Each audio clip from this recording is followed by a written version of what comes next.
খাবলৈ ঘৰত পাঠাৰ মাংস আছে বাট মোৰ ফেভৰেট খোৱা কি জানানে কোনে কোনে খোৱা কমেণ্ট কৰিবাচোন জাষ্ট এটা বিলাহী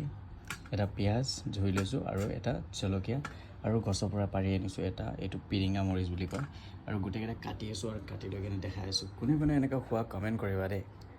ধুনীয়াকৈ কাটি লৈছোঁ জলকীয়া পিঁয়াজ আৰু বিলাহী আৰু বিলাহীটো কাটিলে বিলাহীৰ পেটটো পেলাই দিবা কিন্তু গুটিটো খালে হজম নহয় আৰু এইটোৱে গেষ্ট্ৰিক কৰে বিলাহী এনেও গেষ্ট্ৰিক কৰে বাট গুটিটো পেলাই খালে ভাল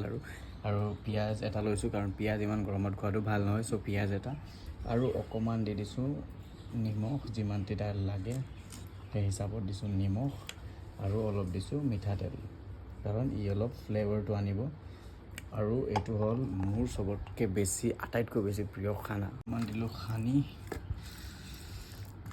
বাছ সানি ল'লোঁ আৰু অলপ টেষ্ট কৰি চাওঁ